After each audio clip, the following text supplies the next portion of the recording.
Welcome to 360 Scale, a podcast for A-level entrepreneurs looking to scale their business beyond 7 figures. Learn from those that have actually made it in the world of e-commerce with actionable steps you can apply right now.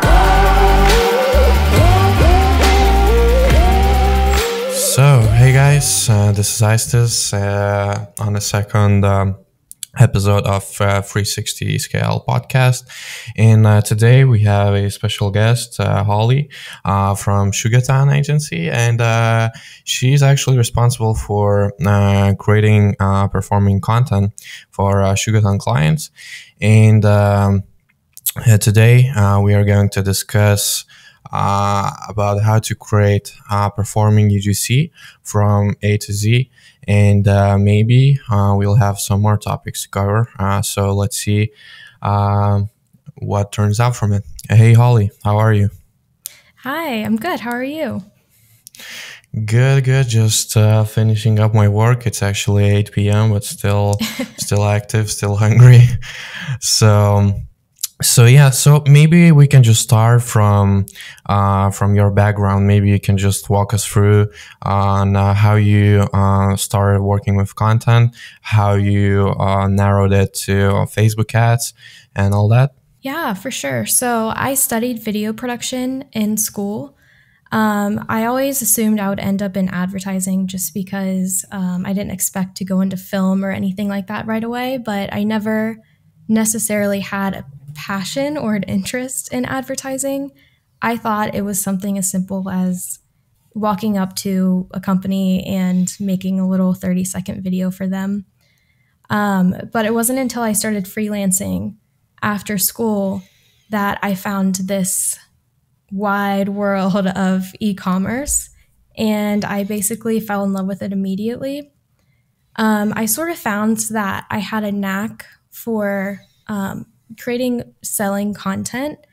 And I don't know if that came from my constant storytelling as a child. I don't know, because I never had interest in advertising, but I absolutely just fell in love with conversion-driven principles and how to captivate an audience and how to sell to them and speak their language. So I've been in this field for about 3 years now. And yeah, I basically don't intend on leaving anytime soon. Okay, and maybe you can remind us, what was your first client you were creating Facebook ads for? The first client, oh gosh, see, I don't know if I even remember. I think it was a clothing brand, and it was at the time where I didn't really know what I was doing or what the work even consisted of. I was still kind of in training mode, but actually, I do remember creating my very first ad, and it did not have any conversion-driven principles whatsoever. It was more of like a graphic than a video ad. But yeah, it was definitely some sort of clothing brand. Okay. And right now, what's your favorite niche? You mentioned that you start from clothing, and going on the flow, what got your eye and where you're focusing right now in terms of niche? In terms of niche, it's definitely any type of product that you can demonstrate on camera and kind of prove that it works just by the visual. I don't really have any specific space that I cling to. Obviously, I like beauty and things like that, just because those are the products that I'm personally interested in. But when it comes to selling a product, if you can demonstrate it on camera, I'm in love with advertising that, because it's so easy and it's so captivating, and it's really easy to kind of grasp a viewer's attention that way. And it's not only selling, but it's very interesting to see. Okay, so as your favorite one is beauty, let's narrow it down. And what do you see from beauty niche, from beauty brands are working for that type of product, for that type of brand actually? The best content you saw working for that niche basically? Yeah, so that's a hard question. I have a lot of things to avoid. And one of those things is not just simply having someone on camera recommending a beauty product. I feel like that is huge right now, but it's so overdone that it's not really effective anymore. anything, like I mentioned previously, anything that demonstrates your product or shows the results or really goes in depth about how the product works and kind of really convinces you that they're going to create the results that you desire, that's basically what's going to work. And this is kind of like a forever principle, right? It's this type of thing is never going to go away. And I think those are the conversion principles and things to cling to, and not so much trends, because you can always apply those never-ending, forever sort of conversion principles to the current trends, and then you have a perfect marriage, right? But a short answer, I think, is just clear and interesting demonstration. I would say that's the number one in the beauty space. And who are you using for that type of demonstration? Like you're recording yourself doing beauty, or I don't know, you're hiring freelancers, actors, influencers. How you're doing that? So that's actually quite a funny and somewhat long story, but I want to say about over a year and a half ago, we were attempting to get that authentic UGC content that was very native and obviously converting, and we weren't very successful. So one day I picked up the camera myself and just kind of recorded my own demonstration. I started with a pain point, which it was actually breakouts for me at that time. And then I, showed the clear demonstrating process of applying the product.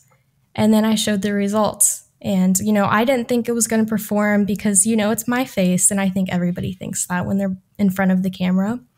But that formula was so clear and simple, but entertaining that it went viral almost immediately. And then I went on to create about 4 or 5 or so more ads with the same formula, all for beauty products for the most part. And those also went viral. So that was kind of like my sweet spot, I guess. And I never imagined myself in front of the camera, but I sort of figured out this way of making a piece of content feel really native and natural and trusting, but also entertaining, and also selling the product behind all of that. So that is kind of my UGC story. And ever since then, I've been working really hard to find some way to replicate it without me being in front of the camera, because I think that's what we all want as video advertisers, is to find, the golden UGC formula, because if you can do that, you can create endless converting content, right? Without having to go and do big productions. Yeah, definitely. And how you knew what to sell to the audience? Like you mentioned that you made it native and all that. It's all good, but how you knew actually, how you made your research basically? Yeah, so my research process is really looking at the resources available to me.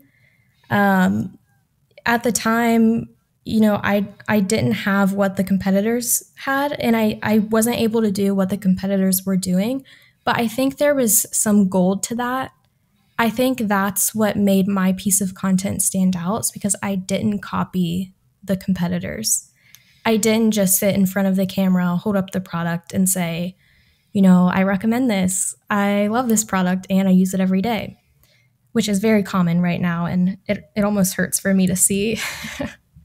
So that's kind of how I work for the most part, is I just look at the resources available to me and see what I can create. And from there, it's all about researching a concept, a really entertaining, captivating concept. And then I look at how to incorporate conversion-driven principles as like a secondary thing, because you can't just have conversion principles.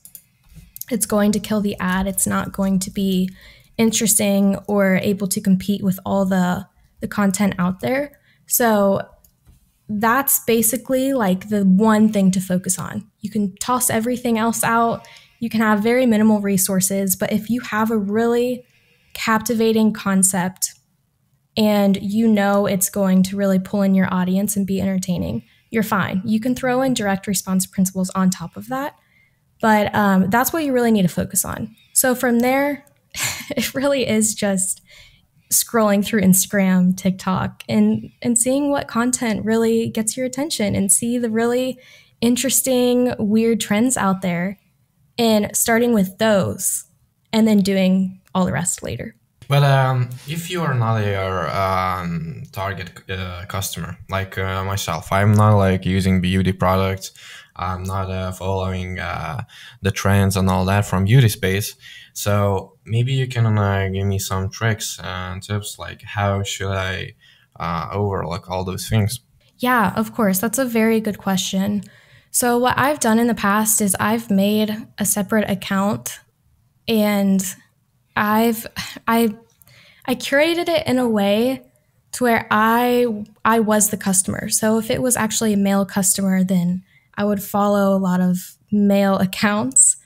If it was like male fashion or something, I'd follow a lot of male fashion accounts. And I would go in and try to like all the content that the customer would like. And then you have a feed of your specific demographic, if that makes sense. So that's one trick that I like to do. Another, I just ask the people around me. You know, like my husband, he's a customer. I might not be, but I can pick his brain and get a lot of info out of him, or your coworkers, or, you know, it really is just the hands-on work that you have to do and really try to get into the mindset of your viewers and customers. Because if you can't do that from the start, then everything else following will basically be a fail. So you really have to dive into the research, you know, go on Reddit, look at the content that they're looking at, ask your peers, and maybe even make that feed like I suggested. Okay. And you mentioned Reddit, you mentioned like articles, I believe. And all guys in the market, they are pretty much saying the same. Like you should go on the Reddit, you should look over the content and all that. But what to actually look for, what you're looking for when you are doing your own research? In regards to like actually searching for the things to land on, that's a tough one. I think you really just have to experiment and, again, ask around and see what people are paying attention to right now. But once you get to that point, you really want to pick out the things that they care about most. So if you're selling sunglasses and you read through articles, forums, posts, comments, watch YouTube videos, you can easily find out what your audience cares about. So it might be that they have a good fit or the sunglasses float or something. You want to pick out the 2 or 3 things that are most important and then make your ads based on that, or make, you know, your concepts or copy based on that, because that is going to be the attention grabber, because they're constantly, you know, sifting through their feed and comments looking for those specific things.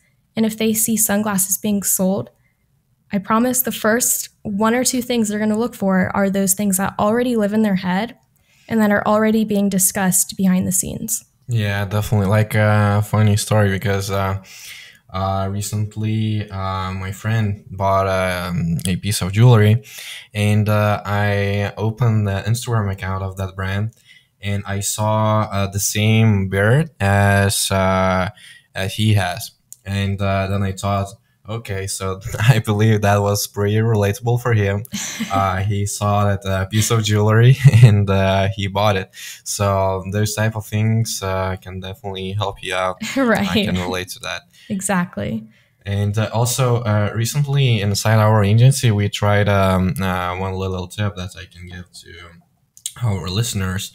In the market, there is a tool, I can't remember the name actually, but if you know how to Google, you will find it, where you can just upload your Zoom recordings of your customers, and that tool exports the main keywords that your customers are repeating. So basically, you just open up the dashboard of that tool, and from all your recordings that you made with your customer, they're showing you what they're into. So that tool definitely helps. Yeah, that sounds really interesting. I'm gonna have to look into that. Yeah, definitely. Anyways, let's say that I made the research. I know the language. I know how to make it relatable for the customer and all that. How to wrap it with conversion principles, like direct-to-consumer principles.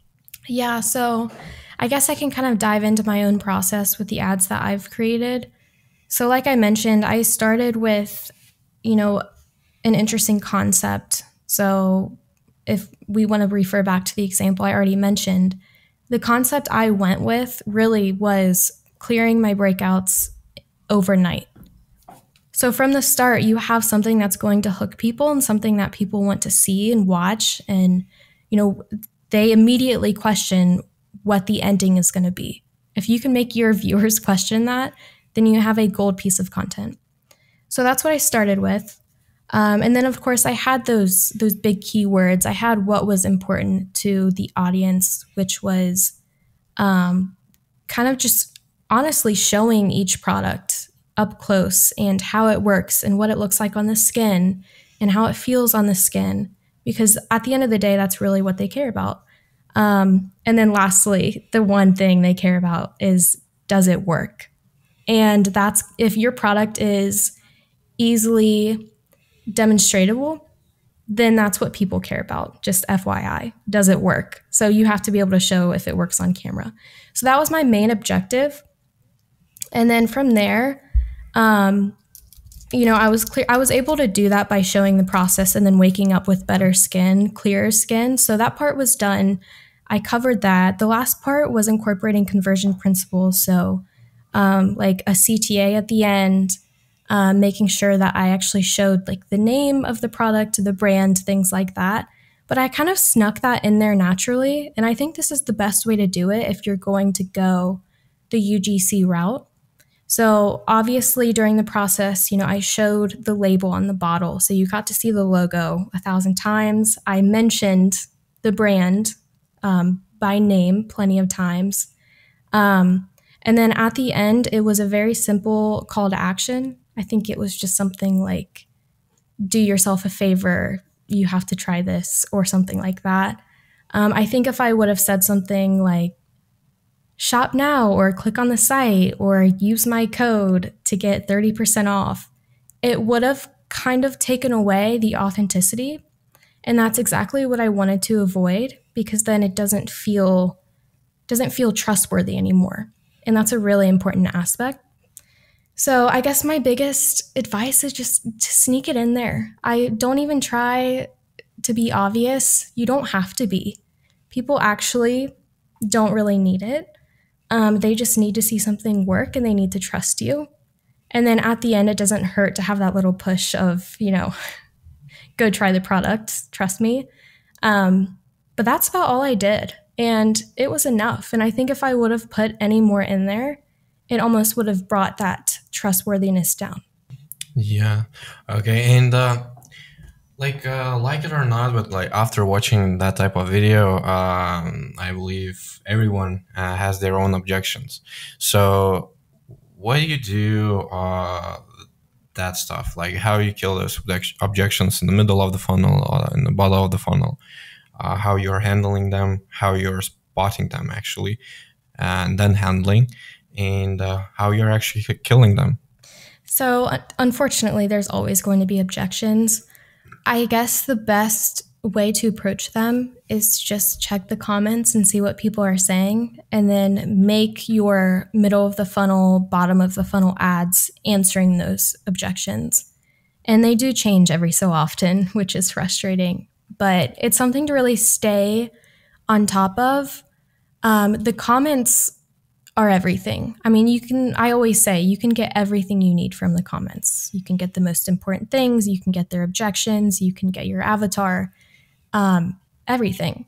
So I think it really is just about staying on top of it and checking them and making sure that you are answering their questions, not just directly in the comments, but also with your, like you mentioned, with your funnels. Yeah. Okay. And how you put everything in one place, like how you do your script writing actually, like because in our agency, the process looks like that. Like we are doing our own research, then we are writing the script, and then our videographer, our like influencer or actor, is creating content. So how you're putting everything in one place, like from where you start and where you're finishing up with your script, and how to actually translate the whole idea in the right way for the person who is not aware of your research. Great question. And this is something I think I'm still answering for myself. I personally don't like giving scripts because I've tried it and it has never come off natural enough for me. I also don't like to use actors anymore, even though, don't get me wrong, they can be successful, scripts can be successful. I've seen it happen. But personally, it's something I've struggled with. And not me, but finding UGC content creators that can execute a script properly. So what I like to do is I first start identifying content creators, like actual content creators on TikTok, on Instagram, YouTube, you name it. And then I like to reach out to them and then give them a concept.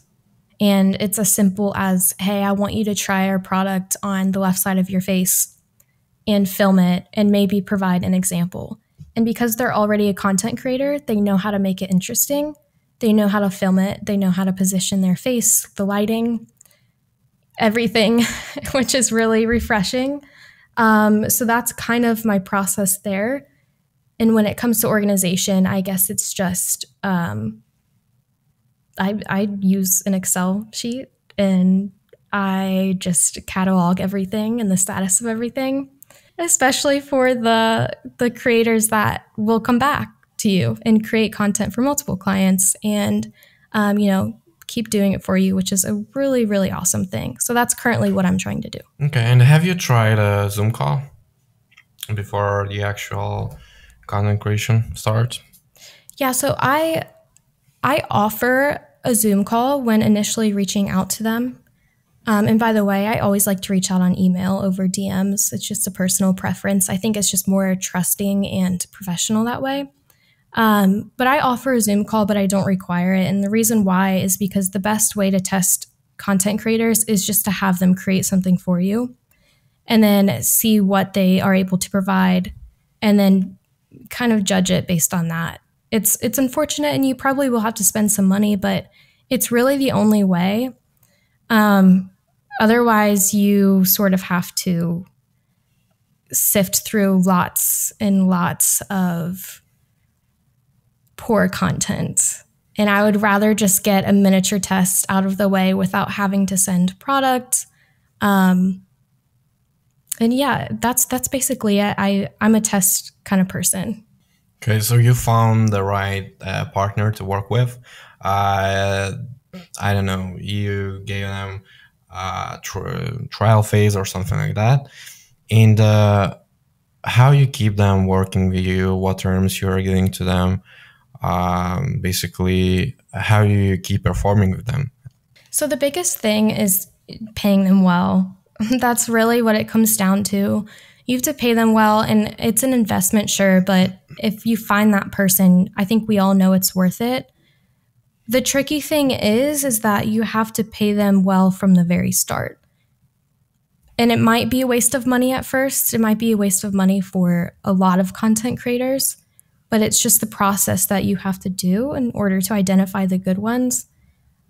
There's really no way around it. I've tried. I think most agencies have tried using apps and services and things like that, but the content is just never up to par. So that's my biggest advice when it comes to this sort of thing is you have to pay them well. And it also helps to include what you're willing to offer them in your initial messaging. So when you send that first message, you be upfront, you explain what you can offer, free product and this amount of money, and this is what we would expect of you. and just lay it all out in the first message, because otherwise you're going to get a lot of no responses. And at least this way, if you get a no response, you know that they had all the information. And are you giving them incentives? So just to make sure that they have room to grow and they care about the content that they're creating? I haven't experimented with incentives, but that's a very interesting aspect to it. I think that's definitely important down the road. I haven't gotten that far yet.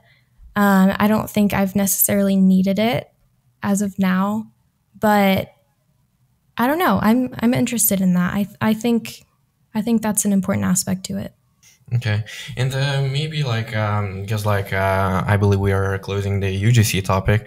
Maybe you can just share with us maybe top 3 top performing UGCs, what structure they have been when they were performing pretty well.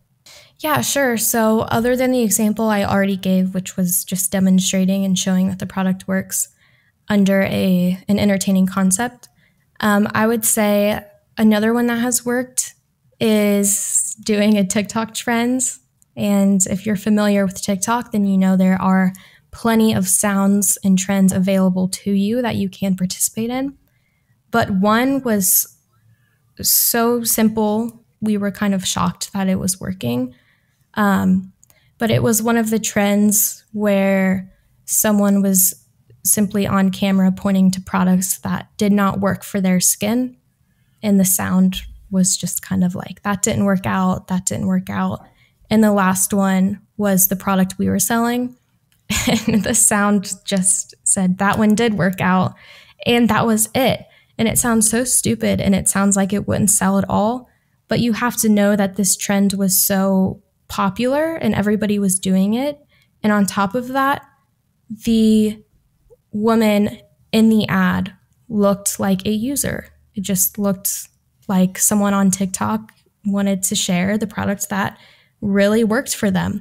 So that's where you got the trustworthiness from. And like I mentioned, that's extremely important. And then based off the trend and that trustworthiness, it was very believable that the product did work.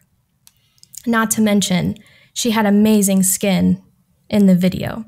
Another one was another TikTok trend, but hey, they're there. You have to use them. I think it went along something like things that TikTok made me buy part 3. Oh, yeah. And then it went into the product, just details about the product, why they bought it, and then how it worked for them. So that's another kind of trend with the same principles, so that it just felt very user-generated, not someone just in front of the camera recommending a product. It actually had an entertaining concept to it. Okay, and don't you see a tendency that trends usually burn out pretty fast? They do, yeah. So you have to stay on top of it. I wouldn't say they burn out in like a week's time or anything like that. I think you have about a month, a good month, where people are still going to remember it and it's still going to be relevant enough. But it is something you want to stay on top of anyways, because then you can be the first brand to execute on that trend. You know, you can be the first to it, which is really important. Yeah, so that's why you need to do those type of things you were mentioning, like creating the account for each client, following relevant people for the audience and all that, so that you jump in on a trend in the right time. Right, exactly. Okay. But if we are not touching the UGC part, what other types of content that you see works for your clients? Let's say in beauty, health, and fashion apparel space. Ooh, so that depends. I would say it depends on your demographic, because the younger demographic, and I'm talking 35 and below, it really is UGC right now. And that's not to say other things won't work, but it is the hottest thing that is working right now.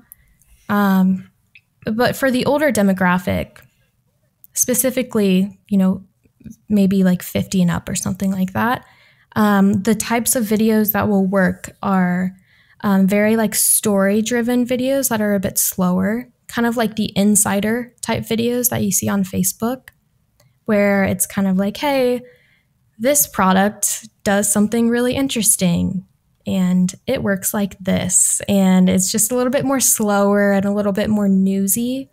I'm seeing that coming back a little bit. That was something that was really working about 2 years ago.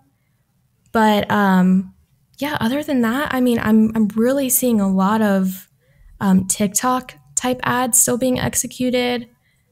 Still a lot of UGC. I'm not seeing a whole lot of hi-fi out there. Not to say they don't work, but I just think it's not what's top trending at this moment. So basically, you and your team are full on UGC, right? Yeah, yeah, pretty much. Okay. And have you tried the TikTok ads, like actually running the ad itself, like not a simple post or something like that? Yeah, so we are diving into running actual TikTok ads. We're dipping our toes into it right now. I think it really depends on the product, and this is just my opinion, but TikTok it's such a fast platform that it really does depend on your product. So if you're trying to sell something that is over $100, maybe even over $50, I think it's a little bit harder to sell on TikTok with that, like one click, like right away sale in 2 seconds.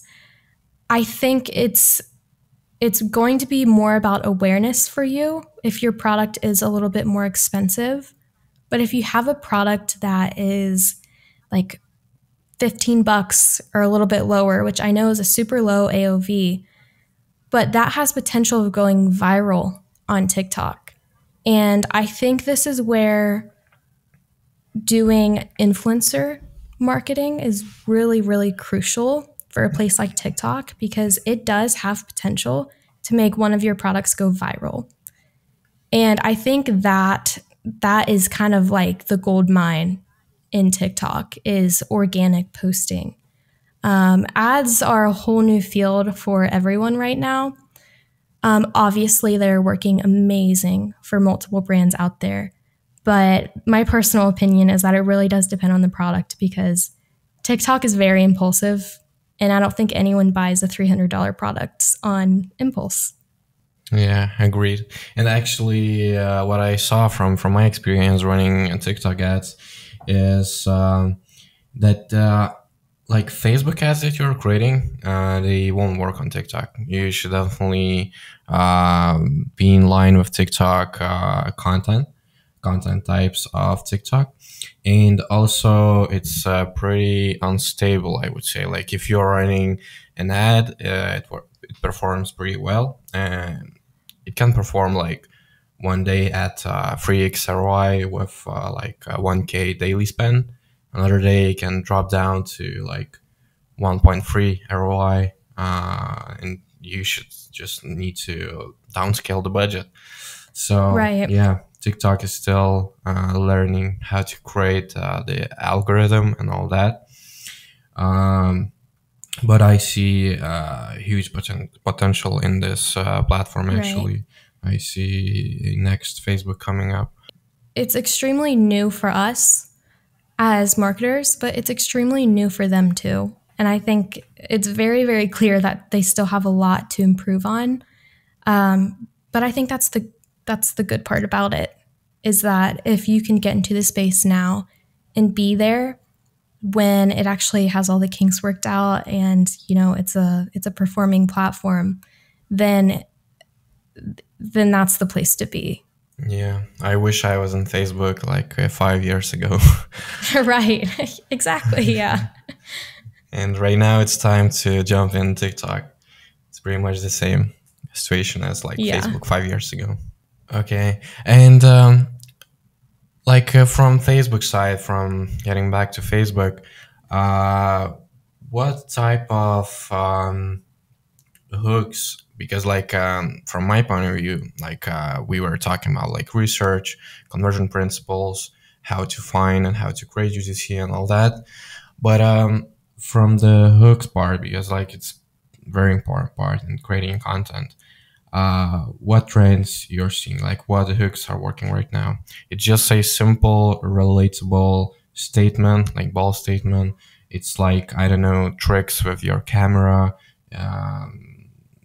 Simply what works in terms of hooks. Yeah, so for me, I'm saying it's that really simple line of copy at the start. And this line should act as a headline, meaning it gives you context to what you're about to watch and it makes you want to stay, more importantly. So it's things like, like my own example, clearing my breakouts in one night. Obviously, the format of that's going to change depending on what's trending right now. So for now, I would make that in like a TikTok text on the first shot, but still have it act as a headline. And then from there, just from the nature of the copy, people want to stay because one, they know the context, they know what they're getting themselves into. And two, there's an ending that they really want to see just based off of that one line. And those two things are what create a really successful headline. The rest you can cut out. I think being too wordy kills an ad from the start. I don't like it. Very lean copy. Just get your main context across and make them want to stay until the end. And from the data you have, how many different headlines, different hooks you need to create to find at least one promising or good performing ad? Sometimes it takes 5 different tries, but sometimes it takes one. You really just have to test it out. I wish I had an answer, some sort of testing formula for that, but it really is just a test and see type of thing. So yeah. Okay, and then going on with the flow, like how you position your text, like maybe you have some kind of a trick that you're using to place the text on the video. I don't know, maybe you start by writing a text in the middle of the video and then you are switching position, or maybe you're switching maybe even like how the text looks, like what's the process in that type of thing? Yeah, so I guess this depends on what kind of content you're creating. So if you're creating UGC, of course, you want it to be 100% native. So with that being said, regardless of the type, I always like to put the first line of copy or headline towards the top of the frame. I just find that it works better. And then if it's a TikTok, for example, it helps to move the text around a little bit. So the first line pops up at the top, second line is a little bit lower and maybe to the right. It's just a trick to keep things engaging. But if it's something that is more about branding or an awareness ad, of course, you're going to have to adhere to the brand guidelines and things of that sort. But you can still make it really engaging by doing similar editing tricks, like moving the text around, incorporating animation. My personal preference is the more simple, the better.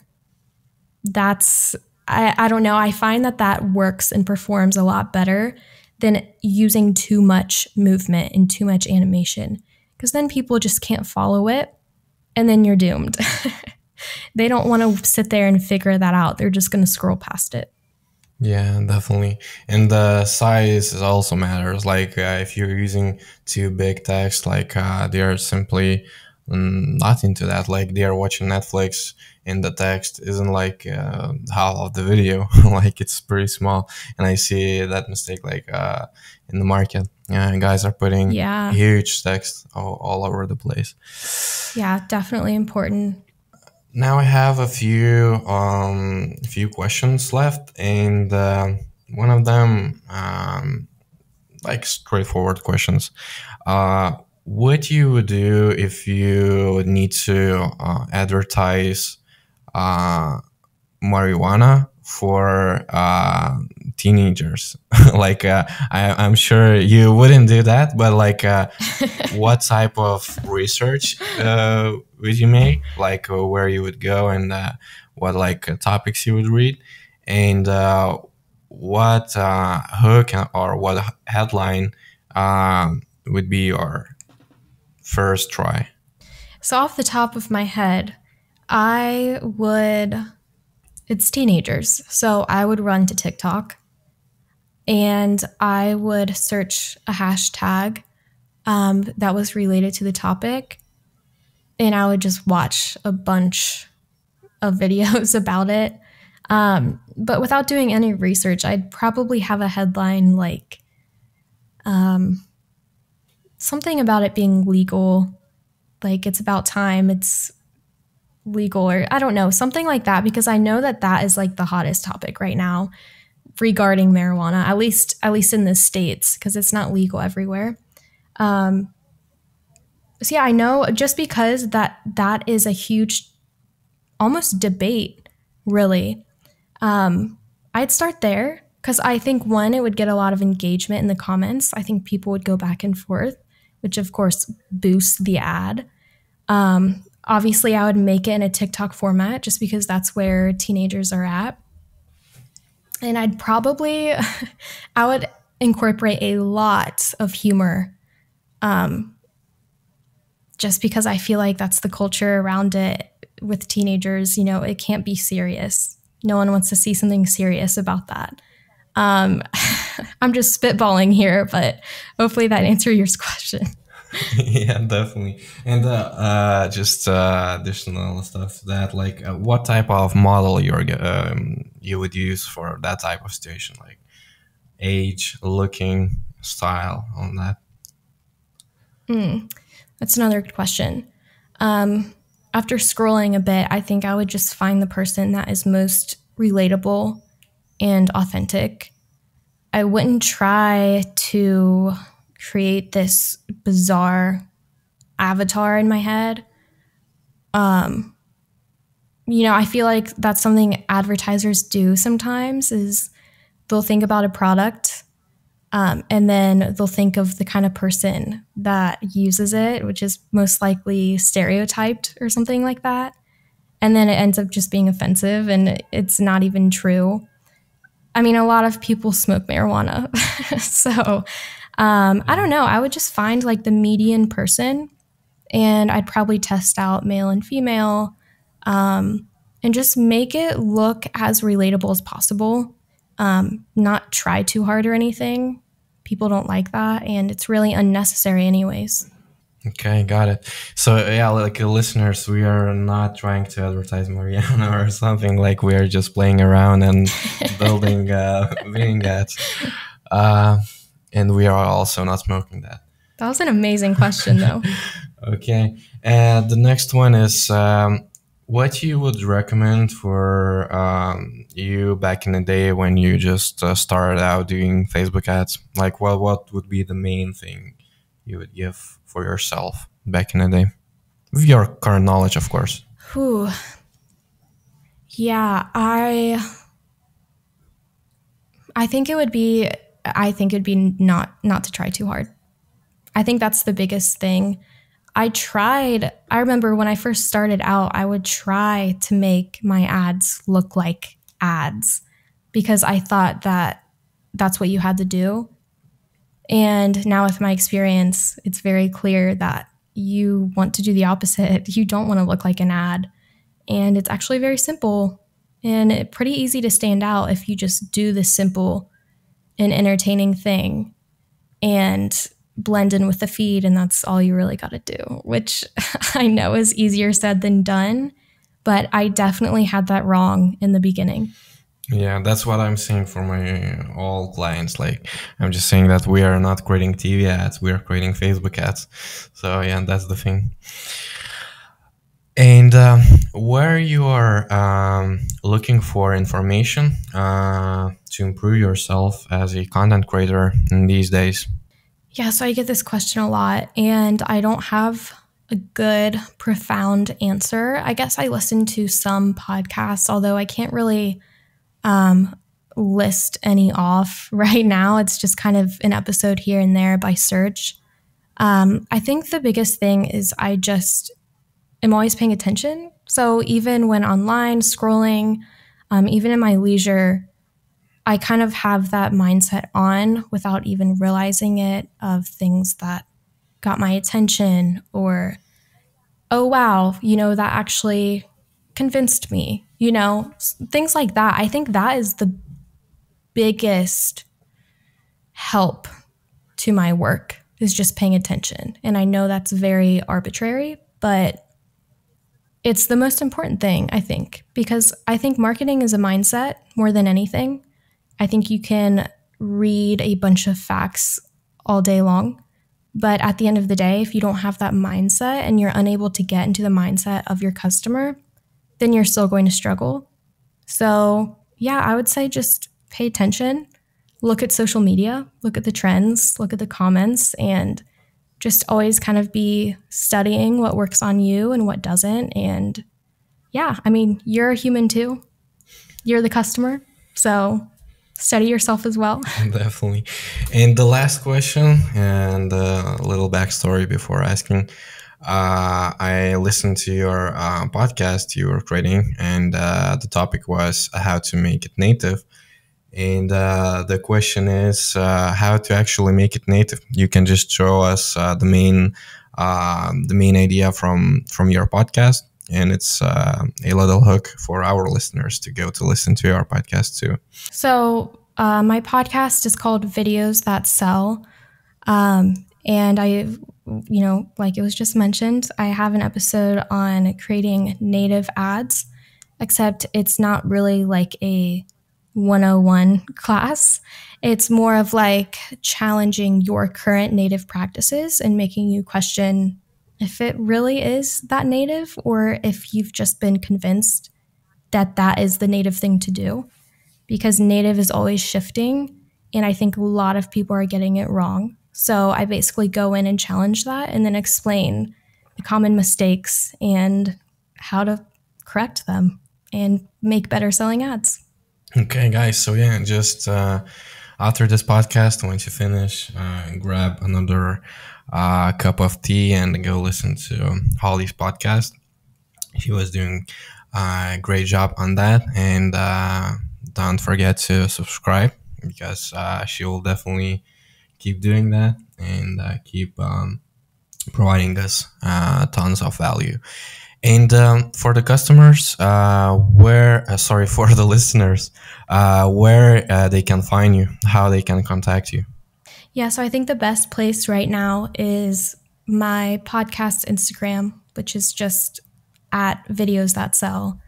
Other than that, I'm not too sure. My podcast is the main thing, because my other accounts are more private. So I'm trying to keep that separation as of now.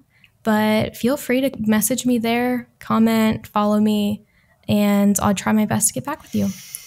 Okay, so yeah, Holly, thank you very much for being here. It's almost an hour we are talking. And for the listeners, I hope you got some value from it. And don't forget to share it to your friends. Thank you very much, Holly. Thanks for having me.